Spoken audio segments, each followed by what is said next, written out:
Welcome to the Kelly Cardenas Podcast, where attitude is everything. I'm going to be jumping through the screen today, and you're going to see a big smile on my face. The reason why, because I have the greatest sports agent of all time with me today. This is his third time on the show, and not only is he the greatest of all time at what he does, but also a phenomenal human being, and I get to call him my friend. And it's been such a pleasure to be able to have the conversations that we had over time. But I think the coolest thing is, this is one of the top keynote speakers in the world. And if you have a company out there, you have an organization, you have a convention, and you want the greatest sports agent of all time to come and speak at your conventions, it's available, and we can connect you. It blows my mind that that's even possible. As a little kid from Lompoc, California, if you would have told me the inspiration for Jerry Maguire would have been able to come to my company's function and be able to speak to them, not from a philosophical sense, but from an experience and wisdom sense, it would have absolutely blown my mind. So without further ado, let's get into the episode, and let's jump right in. We got a couple of station identification, and then you all are going to meet the greatest sports agent of all time. Let's get this party started.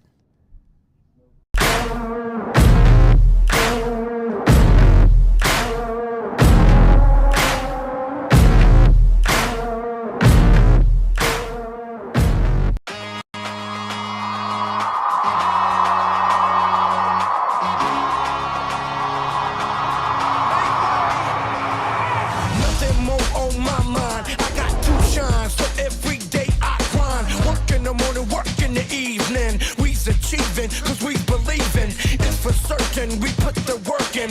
We ain't stopped just because it's hurting right before your eyes. So it's coming to no surprise. The takeover is televised over and over and over again. Make no mistake, we continue to win. Defeat never known, cause I will not lose. They wanna mimic my moves, but can't walk in my shoes.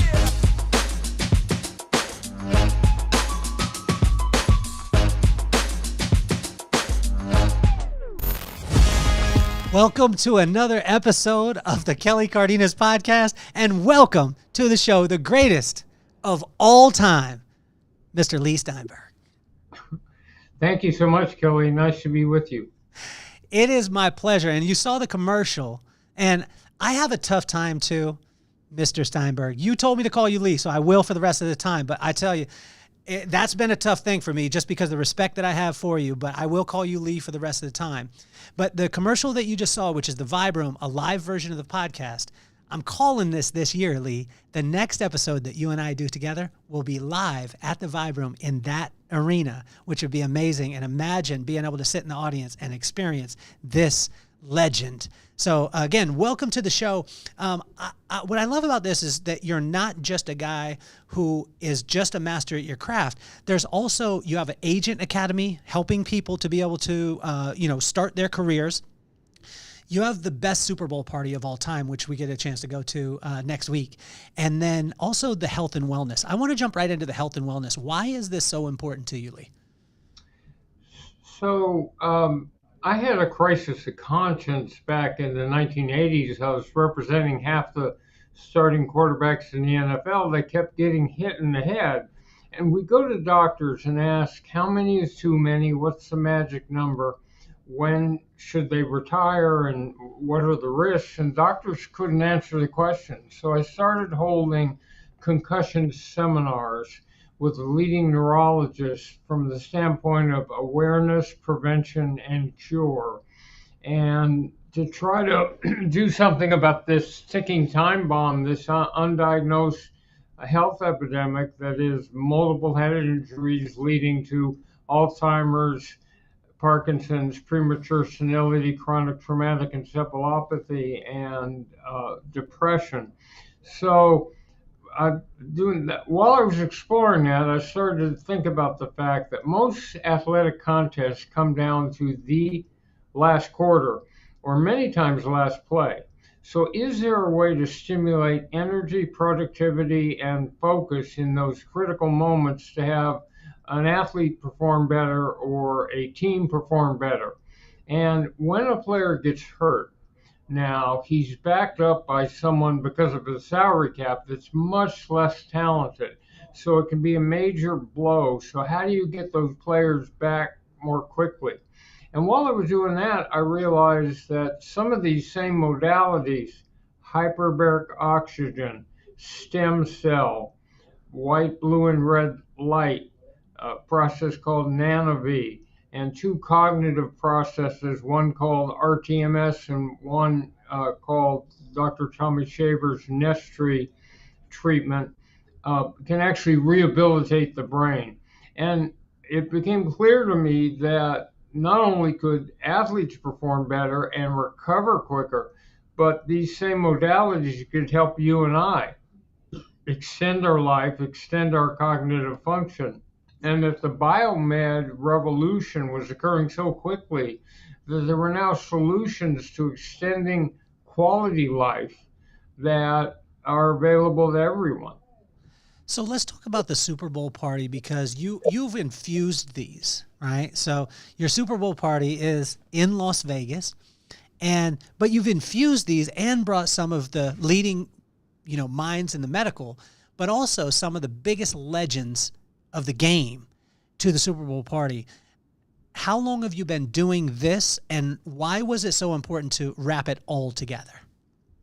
So the Super Bowl, if you will, has become a convention of Americana, much more than simply a game. It's a week of big business, big politics, big sports, and big entertainment, all descending on the same locale. So I wanted to mix those worlds while bringing attention to some cause that we'd like to tackle. So last year it was homeless. This year it's Special Olympics. A couple of years ago it was autism. But it's using sports to make a positive difference in the world. And we bring together, we do humanitarian awards for philanthropy for an owner, a general manager, the president of the Chicago Bears, Kevin Warren's going to get one this year, a player for the Falcons, Trey Smith. We do all sorts of interactive activities so people can experience a brain body lounge, which again displays all those breakthroughs. This year we're doing a poker tournament for the first time, which will be fun. And we're also highlighting esports because we're going to have a contest where the University of Michigan will go against Michigan State in an esport format. So we do all those different things. So it's an antidote to the noisy, overcrowded, boozy, dark parties where you can actually meet someone and network. So one year, for example, we had Rob Schneider dressed as Richard Simmons, the exercise guru. But he was the bad Richard Simmons, and he ate ding-dongs and got drunk and ended up beneath the table. And they showed it to Richard Simmons, who was a guest on Jay Leno that night. So it's a bit of circus, but trying to make a meaningful difference in the world while having a great time. So you have a special guest. Well, in my head, because you know my allegiance to the Houston Oilers, to the Tennessee Titans now, you just told me about someone special that is going to be there. Can you let them know? Oh, well, Earl Campbell comes to our parties every year. So for people who rooted for the old Oilers, he's sort of the essence. And then Warren Moon's was my client for 23 years, and he always comes. So you've got a couple of the old Oilers. Let's go back for a second, because you were just talking about University of Michigan. Congratulations to them for winning the national championship. They're playing against Michigan State, so my friend Cassie and Pike, they both know who they are. They're big, huge state fans. So go green, go white or gold, whatever. But let's talk about the N.I.L. and how it's changing the landscape of what college sports is. And then I have a couple other, I want to go down a little bit of a rabbit hole here. So NIL, the ability for an underclassman or anyone in high school from any age to brand themselves, use social media, market themselves using a marketing agent, was granted a few years ago here in California, and it's spread to the rest of the country. Well, originally it was supposed to supplement the income, but it's become a process much more dramatic than that. Alumni from different colleges across the country form collectives, and they donate money from their businesses for their athletes to make money off the field. This is now being used in recruiting, Kelly. So it's going to separate a certain group of schools from everybody else. So your Alabamas and Michigan and Ohio State and USC and Texas and schools like that have enough money they can offer a high schooler coming to college $10 million in marketing guarantees. And then later, when the transfer portal happens, the same thing happens. So it's going to create a big gap between haves and have-nots. And I think ultimately, you watch all these conferences break up and all the free agency for sports programs that's occurred. And I don't think there'll be an NCAA in too many years, because those big conferences, the Big Ten, goodbye to the Pac-12, but the Big Ten, the SEC, the ACC, will do their own TV contracts and put their own rules into effect. So it's the most dramatic change ever I've seen in the 50 years that I've been doing this.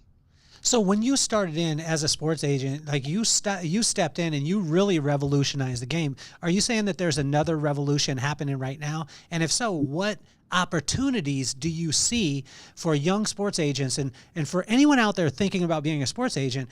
You could be mentored by the number one, the greatest of all time to do it. That would be like playing basketball and getting mentored by Michael Jordan. Like, you have the opportunity. So is there a revolution right now? And if so, what's the opportunity?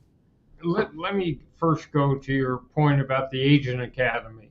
We teach young people trying to break into sports how to negotiate, how to recruit, how to put a charitable foundation together, how to brand and market.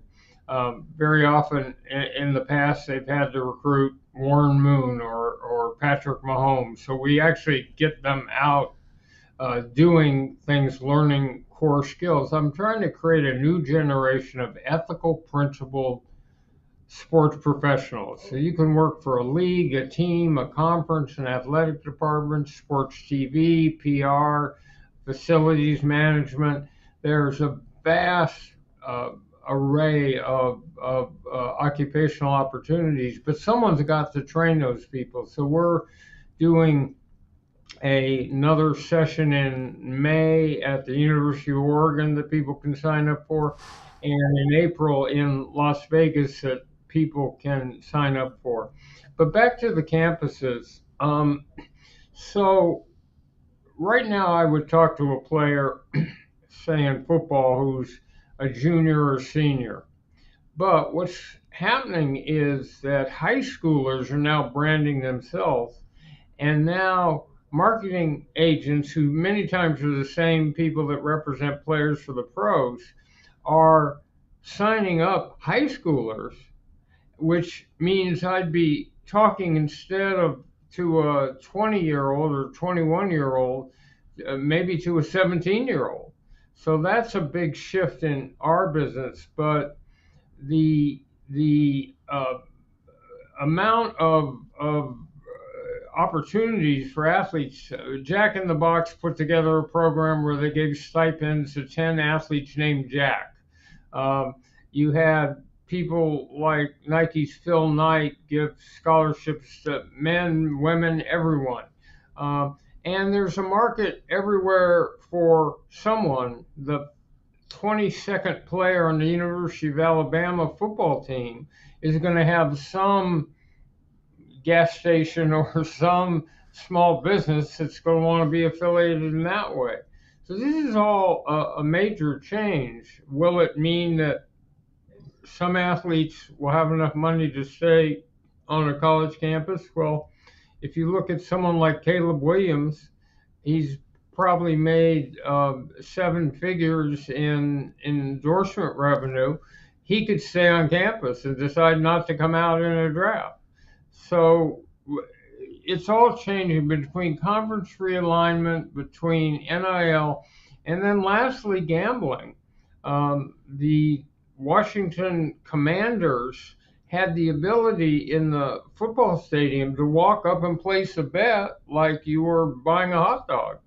And so gambling is here. The NIL is here, brave new world. How does that change the landscape for it, though? Because even when you talk about the gambling side of it, there are the conspiracy theorists that were even watching this last playoff game, right? And this one's going to hit close to home, but I just wanted to ask you about this. Is if you research the refs that were reffing the Bills and Chiefs game, those are refs that have a very high percentage of Patrick winning during those times, and a lot of times the Mahomes magic, which is sometimes questionable calls that they see. How much, when people talk about the conspiracies of now betting is legal and how things can start to shift or be scripted or things like that? I don't think that is realistic or will happen, but that's a great fear, that somehow you'd have an athlete compromise with a gambler. And the gambler would then say, if you shave your performance, forgive the gambling debt. The reason that is unlikely is that athletes are the most competitive people on the face of the earth. They can't dial down their performance in any obvious way. And if people ever thought that the games were not played on a level playing field, with both teams having an equal chance, the same rules, the same conditions, and you're seeing a real athletic contest, then it would go the way of wrestling. So what you just brought up in your question is the great fear. And that's why forever there was a Berlin Wall between gambling and pro and collegiate sports. As a matter of fact, Las Vegas, which has now become a big sports capital, was not granted a team simply because they have casinos. But now with the Golden Knights and the Raiders and the A's coming, it's a sports mecca. But no one anticipated that pro leagues or individual teams would take part of DraftKings or have advertising for Indian casinos in their venue, much less that you would have actual betting at the stadium. You can obviously do it on your phone, but I'm telling you, it's gonna be like a racetrack where you'll have pari-mutuel betting, and of course people can bet on who wins a coin flip and who receives, and there's a bet every 30 seconds that people can do. So gambling's always been there, but now it's integrated into sports. As you're seeing the landscape change with coaches, right? So we just had Belichick retire, Saban and Carroll on the exact same day. Let's take Saban, for instance. There was the talk that the landscape had changed with NIL, and that was one of the reasons why Nick Saban kind of chose to hang it up. Now, that's speculative. Do you see? Right. The reason I don't think so is that he had already adjusted. So when I knew that the revolution has come is a couple of years ago when he was being questioned about Bryce Young, and Nick Saban made the public statement that Young had made over $1 million in endorsements. Now, traditionally as a coach, he would have lowered the expectations for Bryce Young, who had never played it down and already had all these deals. But he didn't. He sent an advertisement across the country that said, as a subtext, come to Alabama and you can make millions in endorsement. So I believe he'd already adjusted to the new way that the system was going, and he will. Alabama is such a dominant factory. I think they would have gone on and on. He's had a long, long career, and I think that that the what a college coach has to do is much more difficult than a pro coach. He's got to find young men, and at 17 project how they're going to develop or be over years. He's got to deal with the administration, with the alums, with the press, with basically 100 young, immature guys that have to stay eligible and have girlfriend problems and academic problems. That's a tough, tough job compared to a pro coach who sits back and drafts players. And so I think that, as you get towards 70, although I guess I didn't get the memo, but as people get towards 70, they have a tendency to think about a change of pace. So let's talk about old school and new school, because we were talking about Belichick and Carroll leaving. These are old school coaches. Same with Saban. Very old school that way. When you and Warren Moon are he's not only your client, but he's a very close friend of yours, and made some mean cookies back in the day too. You told me about that. What is your not official conversation, but you and Warren hanging out? What is your conversation about the old school thought of, there was times where he played through blood, sweat, tears. He was getting nailed, no roughing the passer. What's that conversation about new school and old school as far as rules? I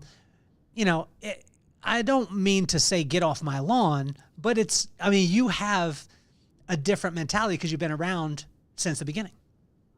And I'm protective of players, so I think a lot of changes that have occurred are beneficial.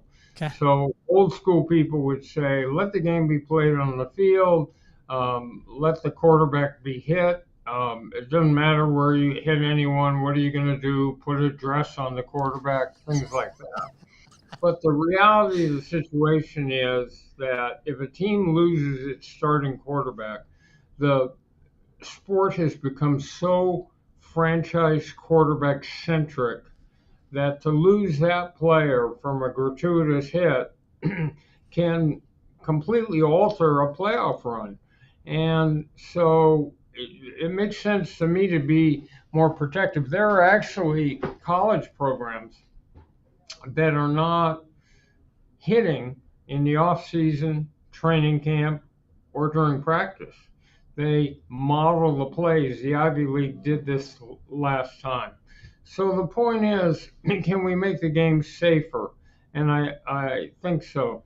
The old school mentality that teams had was that football is a game. They didn't make a lot of money when they were playing, and they're outraged by salaries. The new wave is to look at salaries as just a business expense. And the fact that television revenue, in the midst of a cratered economy and pandemic, CBS and Fox extended their contracts with the league by 83%. So they almost doubled. So the sports revenue is incredibly healthy. It's coming from brand new stadium with luxury boxes and naming rights, and it's the use of the internet and content and merchandising and memorabilia and fantasy sports. So all of that would be seen as heresy to an old line football guy. Does any of it, does any of it get excessive? Like I watched one the other day. I was watching a playoff game, and it literally was a continuation of the play. Arm went up, hit the quarterback very little.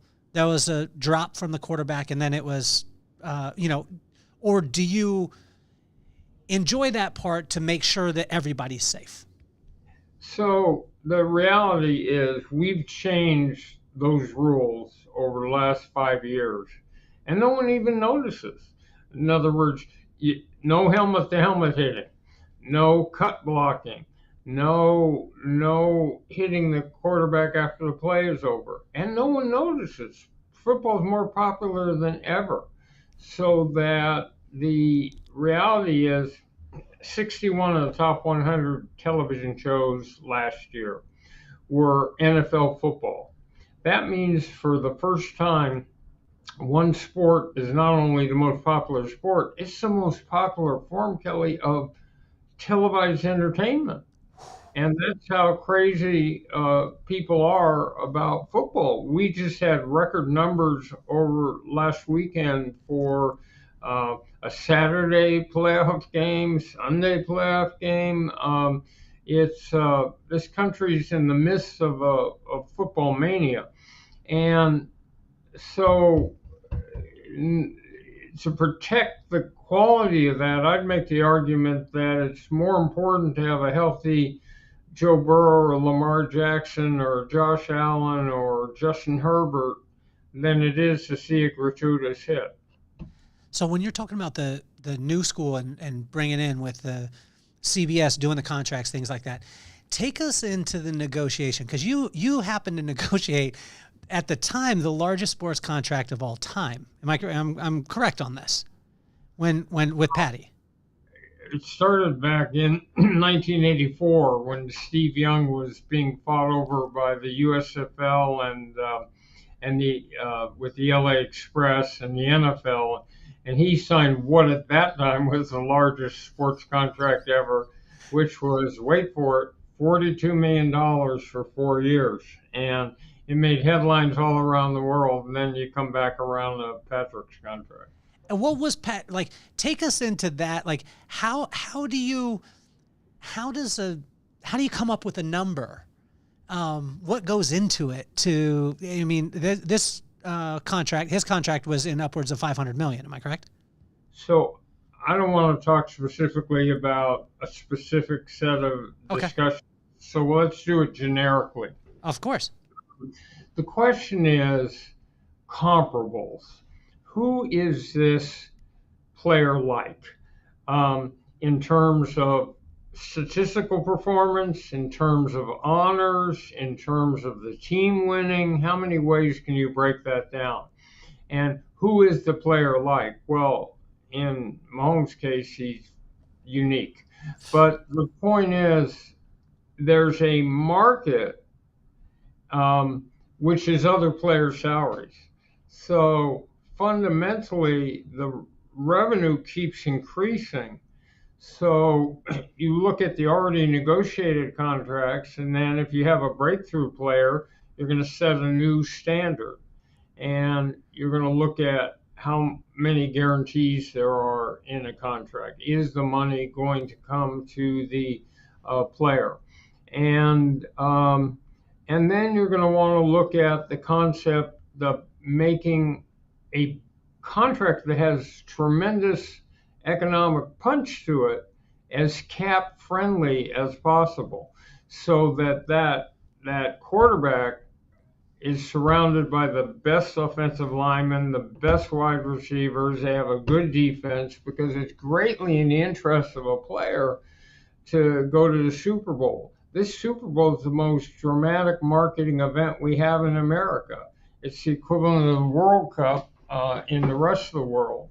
And it offers somebody the chance to be a household name, because it transcends the narrow genre of hardcore sports fans to be watched by all Americans. They may not watch a single football game, but they're aware of the Super Bowl.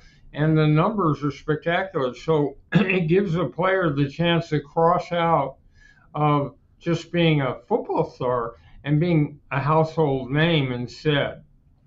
How does, like, you had an experience, we talked about it on the podcast the last time with Troy Aikman, in the limo. You told me that one. This makes my heart sing when you tell the story. And you were in with him in the on the way to the Super Bowl. And when you got back in after he had won, you had let him know that his life had changed. Is there already that awareness nowadays with information on internet, things like that? Or can a person be prepared for the things that are going to happen when they win the Super Bowl? if they perform dramatically in the Super Bowl and make an impression, and if they have a personality that is attractive, then what happens is that player gets invited on the late night talk shows, the early morning shows, People magazine, and crosses into the celebrity zone. And this country is obsessed right now with celebrity, and athletes can be part of that. So it brings them into every home, and all of a sudden you have this massive endorsement market, and you have athletes who are some of the best known people in the world. That happens because the Super Bowl is not just a game, it's a week of thousands of reporters churning out thousands of stories and copy, and it raises this one event. When you get to Las Vegas, you'll see it's big business, politics, sports, entertainment. It's a confluence of all those different groups, and it's a celebrity making machine. How can you get a kid now? Because if you those new agents that you're going to be training, that you have an opportunity up at University of Oregon, if you're listening, and in Las Vegas, if you're training these, how do you help them to understand what it's going to be like to communicate with a 17-year-old who is embarking, like 17, who's just about to jump into 6, if not 7 figures, and depending on who they are, they could jump into 8 figures before they ever would play in the league? So what I encourage people to do is to hone their listening skills. People think everything's about presentation. No, it's about drawing out another human being and understanding how they feel about short-term economic gain, long-term economic security, spiritual values, family values, geographical location, being on a winning team, the quality of coaching. That constellation of values will fit differently into each person's life. And men don't share their intimate feelings quite as easily as some of the women listening to this podcast do. And so it requires the skill to create enough trust and space around another human being that they will reveal themselves. So you understand their deepest anxieties and fears and their greatest hopes and dreams. If you can put yourself in another person's heart and mind and see the world the way they see it, you can navigate your way through life gracefully. And it's an inherent skill. So you need to be speaking to what that human being uniquely views as something that will fulfill them. You talked about the fears part of it. Your dad was a high school principal, and he had in a frame on the back of his desk, he had a little frame. Can you tell him what that was? He had a plaque that said, "Of all our worries, great and small, the greatest are those that never happen at all." So it's just a way of having perspective.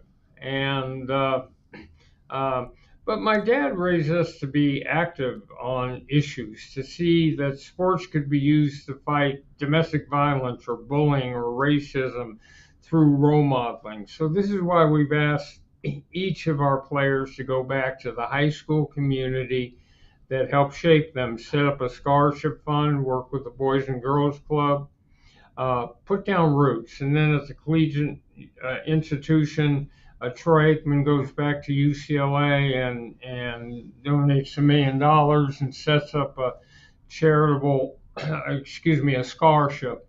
And then at the pro level,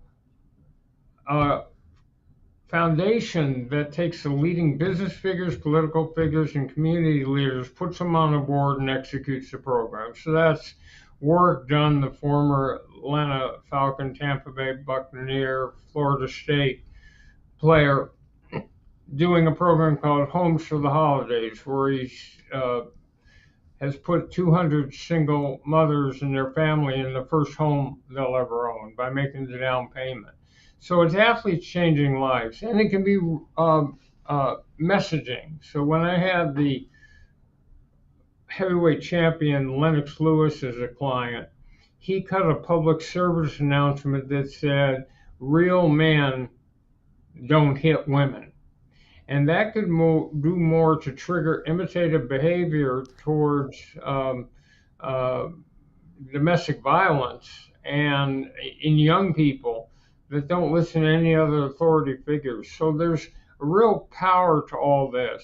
And I was brought up by a father who had two core values. One was treasure relationships, especially family.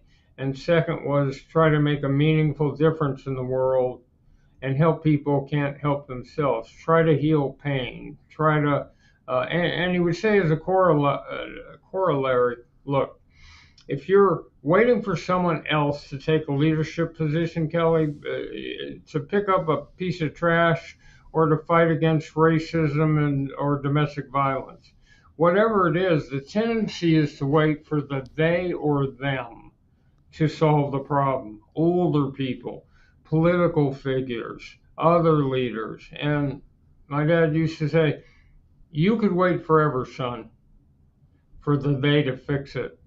You are the they. The they is you. So we all have the responsibility and the opportunity to take our own vision and make a positive impact. So as a young man at Berkeley, did you have any inkling that what would start with some friends, Steve Young, then going on, had Troy Aikman, all these things. At that time, did you think, I'm on a journey and I want to set up the foundation to be the greatest of all time at my profession? What I really thought was that I could offer two services. One is to truly understand young athletes and help them be role models and prepare them for second career, so they're successful after it's over. And the second is, how can we make a positive difference in the world? And that was it. Somebody else could have done the contracts, but to be able to have 64 first-round draft picks in football and the very first pick in 8 different years overall, and 12 players in the Hall of Fame, and then a robust baseball practice and basketball and Olympic sports.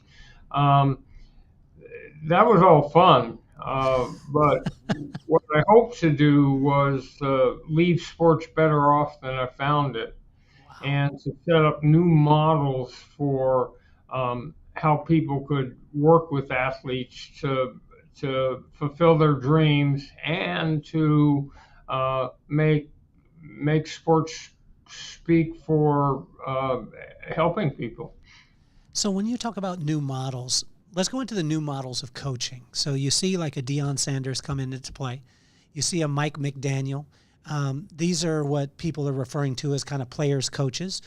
We just had, as we spoke about earlier, Belichick leaving, Carroll leaving, Saban, kind of old guard.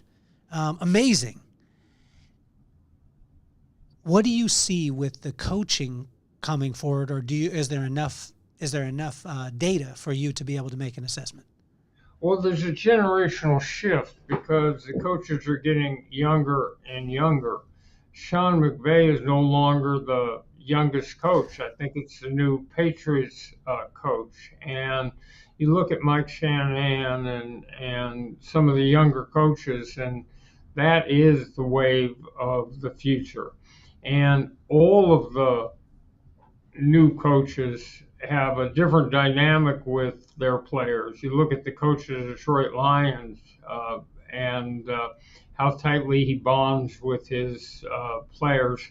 So a modern athlete needs to be motivated in a different way. This is a different generation. They grow up on fast cutting on computers and big color screens and multitasking and fast bursts of content. And So it's a shorter attention span, and so a contemporary coach has got to get it out quicker and more impactful, because the thought of having athletes sit there for an hour focusing on a lecture. How do you do, like with the younger kids? We went the other day to a high school basketball game. I went with my daughter. She asked me to go. She's 15, Leigh. And so I said, I'm dropping everything, because a 15-year-old daughter that asked me to go anywhere. We went, and I just watched the culture, right? And what the culture was, this kid went for a dunk, dunked on top of this kid, which was amazing. But he was less concerned. He was actually, their team was losing at the time, but he was more concerned with, he even looked at the guy outside off the court, and he was like, did you get that on video, while he's playing on the court? And what I noticed is that a lot of times kids want to get a highlight, but they're not as, they're not as engaged with the overall victory. Go ahead. Those are teams that lose, because because time after time you see that one dominant superstar who's completely monomaniacal, they're not going to win. It's still, in team sports, is a team game, and so the one who's obsessed with ESPN and having that one clip of film is probably not going to exist real well in a team sport.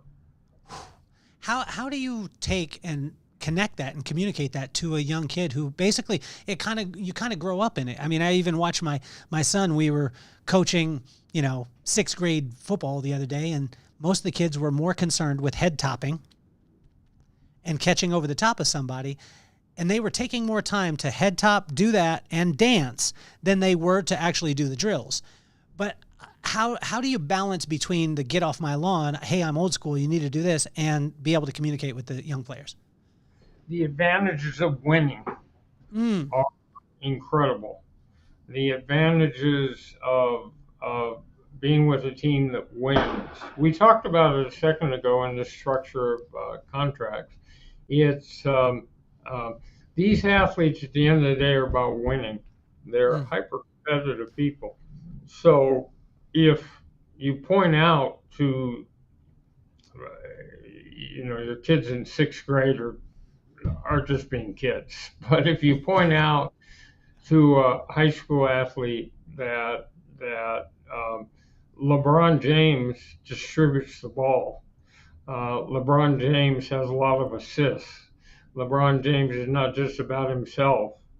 If you look at those critical dominant athletes, they may accrue big profile, but they're intensely aware it's a team game.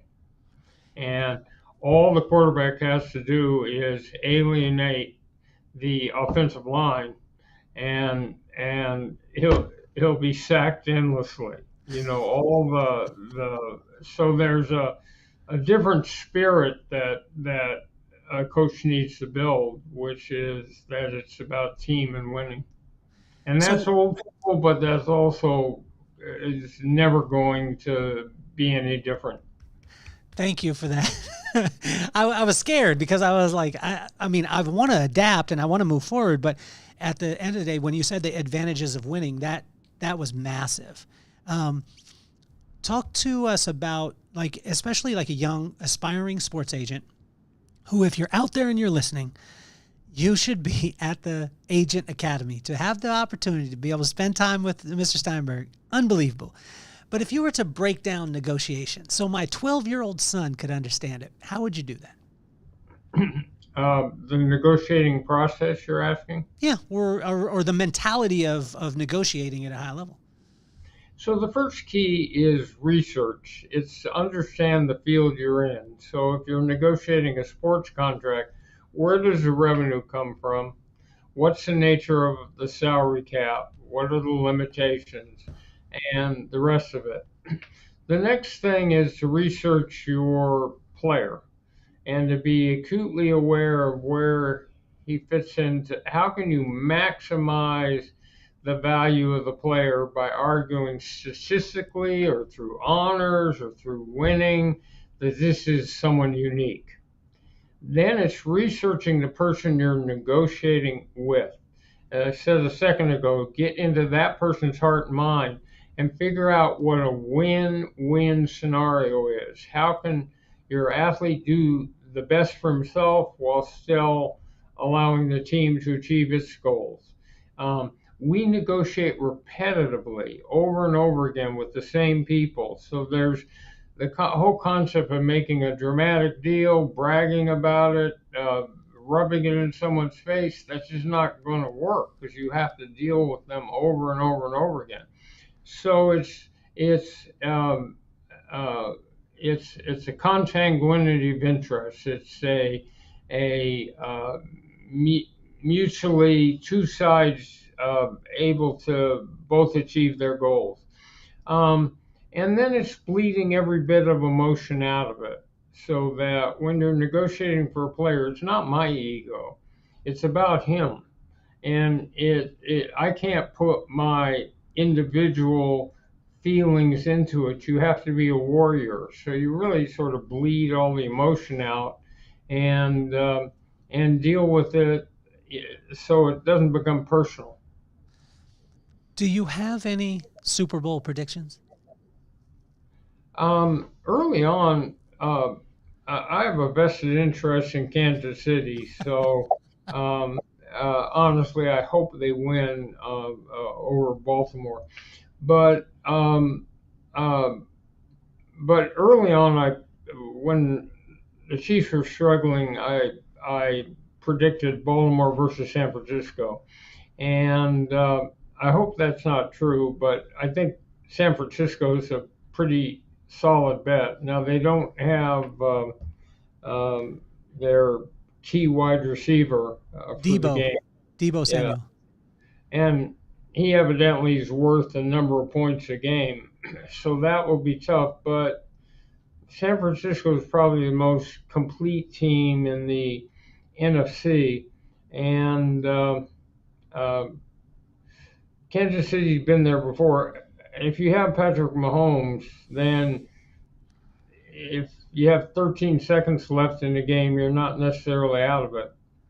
So what is the magic that Mahomes has? Because, I mean, it is uncanny, like, to watch. You are up close and personal. What's the difference? And have you ever seen in all of your time a player like that? If he were to continue the way he's been, there's no reason to think he won't. I mean, at the end of it, he'll be competitive with Tom Brady for greatest of all time. Now, you're talking about someone who's only, played 7 years, so which is baby age in Tom Brady terms. He's embryonic at this point. The key to winning in all sports and the key to winning in football is in a crisis situation where the quarterback has thrown a couple interceptions, the game is not going well, the crowd is booing, the margin's starting to get out of hand. What does that player do then? Can he compartmentalize, tune out extraneous stimuli, adopt a quiet mind, compartmentalize, and elevate level of play in those critical situations to take a team to and through? It's that extra dimension of being able to perform under extreme pressure.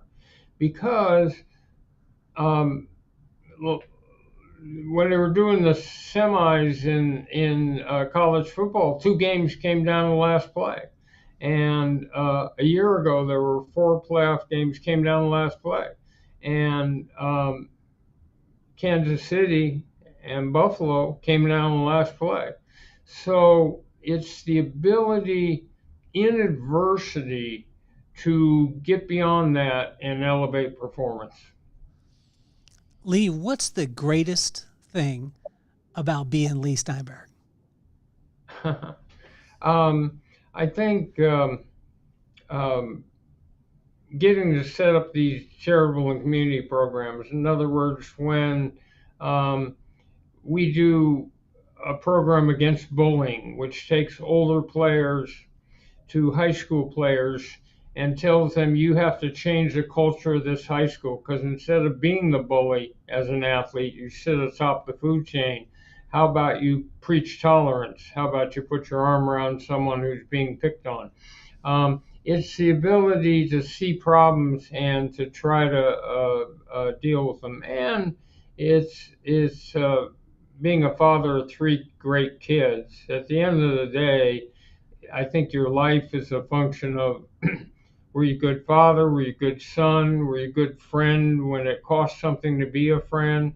And did you leave something of value in the world that helps others? How would you explain your Super Bowl party to a person who has no idea? Like, how would one explain that? So the whole focus of a country and parts of the world are on this one unique location. So how many different ways can we assemble people and educate them on breakthroughs in different fields, to show them new technologies, to inform them about problems and solutions, to help Special Olympics? How can we use, how many utilities can we get out of the party? Can we have a place where our clients and their families feel safe and enjoy it? And can I do a daytime party with ambient sound where you actually can come out of it having met some really interesting people in different fields um, that you might want to have a relationship with? So help me to um, the amount of influence and impact that you have. What just makes you belly laugh? Because you literally, you help so many people. I mean, you bring these causes. What makes Leigh lay back and just can't stop laughing? Oh, a movie like Animal House. I love movies and books and comedy and look. At the end of the day, it's all a sense of proportionality. So when you're surrounded by problems and worried about things, the only thing that saves you is a sense of humor. It's to see the irony in all this. It's when three things go wrong. It's what next? Moses' biblical admonitions, or is this going to be locusts or frogs or river of darkness? What is coming down there? You can't get any crazier. You better just laugh about the craziness of life. I think one of the wildest things is you're available, and I think, in my eyes, you're the number one keynote speaker in the world. But I didn't think that a company could have you. I didn't think that a convention could have you. How can they? How can a person or a company or an organization, how could they have you, the greatest of all time, come and speak to their company? I have different speeches I do. One is on the art of negotiation. One is on role modeling. One is on the business of sports. One is more tuned to younger people. I've spoken on 85 college campuses. But I'm available, Leigh at steinbergspeaks.com. And again, if my goal is to make an impact in the world, then getting in front of people and preaching a sense of hope and optimism and the ability to be resilient. I've had to be resilient in my own life, so it's encouraging people. For example, I struggle with alcohol. Now, there are loads of people out there still struggling. So, can we help them? Can we inspire them to think that they have hope? Can we get everyone in the world to be the most fulfilled they can be? Can we empower them find their voice and their strength. Leigh, I want to congratulate you on those things. And what I love about it is that when I asked the question, could you have thought about being the greatest? It's not even a thought in your mind. And I've watched you over time, and even the humility that you have at all times, even when people aren't watching. And I said this before on our podcast, but I want to say it again, is when I first met you and people cornered you and they were waiting for a picture and they were waiting for an autograph, when I came up, you stopped everything. And you did this with every person. I felt it was just special for me, but you made eye contact. You spent time with me. I told you about my brother, and you said, hey, give me your phone. And you made a video to my brother, Rob, because my brother, Rob, is an attorney because of you. And you made that and said, hey, I just want to congratulate you. I want to commend you on that humility. I think part of the key to get everything out of life is to focus on that moment. So I'm not obsessively looking at my cell phone if I'm in a public situation or everything. And each person is special. And so if you take the time to we're doing this interview now. I'm not thinking about what I have to do next or what I did before, or I'm not really sure what day it is or what time it is. Every ounce of focus I have is just going into the sound of your voice. And if people will put their focus and attention into this moment, as important as every other moment in your life, then you're going to get more fulfillment from it. Well, Leigh, I started the podcast because of my two kids, Maddox and McKenna. McKenna is in the arts, 15 years old. My son, Maddox, aspiring quarterback, 12 years old. I think he's got something special. What advice would you have for Maddox and McKenna? And if you could use both their names and call yourself Uncle Leigh, it would be awesome. To try to figure out what fulfills them in life and what's important to them, and pick activities that do that. So if competing in sports is a passion, try to focus on that and be your best. But if reading a book is your focus, same thing. But it's to put all your energy into each situation and try to make everything a learning experience. So the point is, if someone walks up to me in public, I have no idea what they're going to say. It could be, but I can certainly learn from every person I encounter and find new insights and new appreciation, and people will amaze you. Leigh, it has been my absolute honor. I would love, this is what I'm saying is, you saw the commercial before, it's the Vibe Room, what it is, a live version of the podcast. And it would be my honor at some point this year to be able to have you live in front of a studio audience. It would be amazing. So we're gonna work on that. But I look forward to seeing you. It's only a week and a half. I think it's like a week and a half until Super Bowl time. And we're not ready yet. I think it's 2 weeks maybe. But we look forward to seeing you out there at the Super Bowl party. And as always, every single episode, every time that I get to spend time with you, I learn more and more and more. And I want to compliment you just on your character and the man that you are.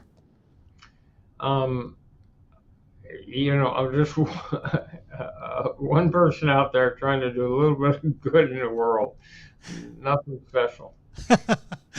As you say, we all think you're special, Leigh. It was a pleasure, and it's an honor. And I want to thank everyone out there that's listening, watching, sharing, and all of our sponsors, and helping us get in the top 1% globally as far as all podcasts. And having people like Leigh has just been for me, a little kid from Lompoc. It has been a dream come true. So, and it's an honor to be able to call you my friend. And Leigh, you're officially off the hot seat.